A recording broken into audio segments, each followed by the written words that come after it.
Hola amigos, hoy continuaremos considerando la vida del reformador suizo, Ulrico Zwinglio, a medida que avanzamos en nuestro estudio del maravilloso libro El conflicto de los siglos, de Helena G. de White. Zwinglio era un firme partidario de la palabra de Dios, y aunque él y Martín Lutero nunca tuvieron contacto, habían llegado a las mismas conclusiones bíblicas y predicaban el mismo evangelio. En el año 1516, Zwinglio se convirtió en predicador en Einsiedeln, pronunciado Einsiedeln, un lugar conocido por su santuario a la Virgen María. Todos los años acudían peregrinos al santuario con la promesa de recibir la remisión total de sus pecados. Zwinglio predicó enérgicamente contra esta práctica, afirmando: «Sea la que fuere la comarca que vosotros habitáis, Dios os rodea y os oye». CS 163. Para muchos este mensaje no fue bien recibido, pero otros estaban encantados de escuchar acerca de la redención a través de Cristo solamente. La verdad corrió de boca en boca por todo el país y pronto disminuyó mucho el número de peregrinos, y con ello sus ofrendas monetarias. Las autoridades de la iglesia estaban consternadas, pero aún así esperaban ganar completamente para su causa al elocuente Zwinglio. Después de 3 años, Zwinglio fue invitado a predicar en la Catedral de Zúrich, que en ese momento era la ciudad más importante de la Confederación Suiza. Era un lugar donde tendría una gran influencia. Comenzó su ministerio allí abriendo los evangelios, leyendo y explicando la vida, las enseñanzas y la muerte de Cristo. Se nos dice que presentó la palabra de Dios como la única autoridad infalible y expuso la muerte de Cristo como el solo sacrificio completo.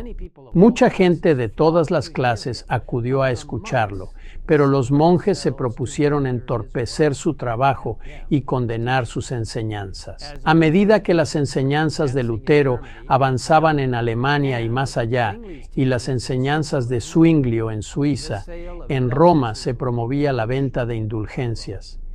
Cada pecado tenía su precio y se otorgaba a los hombres licencia para cometer crímenes, con tal que abundase el dinero en la tesorería de la iglesia. De modo que seguían adelante 2 movimientos, uno que ofrecía el perdón de los pecados por dinero y el otro que lo ofrecía por medio de Cristo.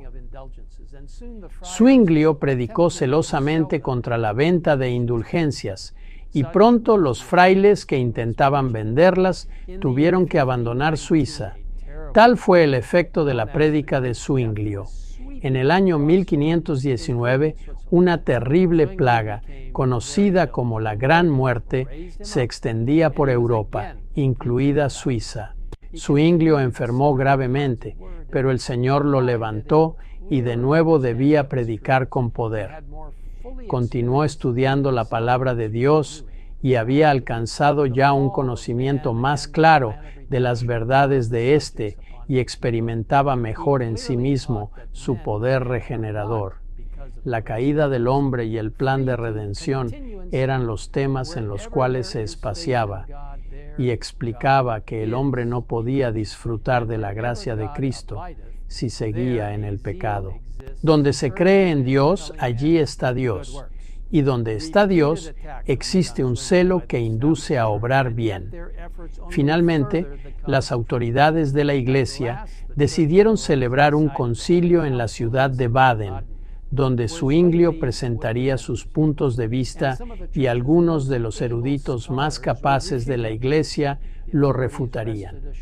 Las autoridades estaban seguras de que ganarían, ya que no solo eligieron el lugar del combate, sino los jueces que decidirían entre ambos. Creían que si alguna vez podían poner a Zwinglio en su poder, tendrían cuidado de no permitirle escapar como hizo Lutero. Conociendo la historia de lo que se había intentado contra Lutero y temiendo por la seguridad de su pastor, el Concilio de Zúrich prohibió a Zwinglio asistir personalmente a esta reunión. En cambio, 2 hombres piadosos, Ecolampadio y Haller fueron elegidos para representar a los reformadores, en tanto que el famoso Dr. Eck, sostenido por un ejército de sabios doctores y prelados, era el campeón de Roma. Aunque Zuinglio no estaba allí en persona, un estudiante que estaba presente tomó notas muy cuidadosas de los argumentos presentados y cada noche estas notas se le llevaban en secreto a Zuinglio, quien podía revisarlas y brindar consejos y sugerencias por escrito. Estas cartas fueron llevadas en secreto a los dos hombres que lo representaban, quienes al día siguiente pudieron presentar las respuestas bíblicas a los argumentos presentados en su contra. En el conflicto de los siglos, la escena de la conferencia se describe muy claramente. Eck subía orgullosamente a un púlpito soberbiamente decorado, en tanto que el humilde Ecolampadio, pobremente vestido, estaba obligado a sentarse frente a su adversario en tosca plataforma. El contraste entre los dos era sorprendente. Eck hablaba con voz orgullosa, exponiendo las tradiciones de la Iglesia, mientras que Ecolampadio afirmaba: «No reconozco otra norma de juicio que la palabra de Dios». La discusión continuó durante 18 días. Al final, los papistas con gran confianza reclamaron la victoria. Sin embargo, los frutos mostraron los resultados reales. La contienda se convirtió en un fuerte impulso para la reforma, y no mucho después las importantes ciudades de Berna y Basilea declararon que estaban del lado de la reforma. Amigos, al final la verdad de Dios siempre gana. No importa cómo se presenten las circunstancias presentes, podemos estar seguros de que la palabra de Dios es confiable y verdadera. Nos revela la verdad acerca de Dios y su camino de salvación. Les invito a orar conmigo ahora mismo. Gracias, Padre, por la fidelidad de tu palabra, de tus instrucciones, de tu guía. Podemos contar con ellas por completo y sin reservas. Te agradecemos que hayas ayudado en este gran debate que tuvo lugar para resaltar la verdad bíblica, de modo que la gente pudiera ver claramente lo que simplemente fue instigado humanamente en lugar de lo inspirado celestialmente. Ayúdanos a leer tu palabra, a meditar en tu palabra, a compartir tu palabra y a proclamar tu palabra con el poder del Espíritu Santo, así como lo hicieron los reformadores. En el nombre de Jesús te lo pedimos. Amén. Amen.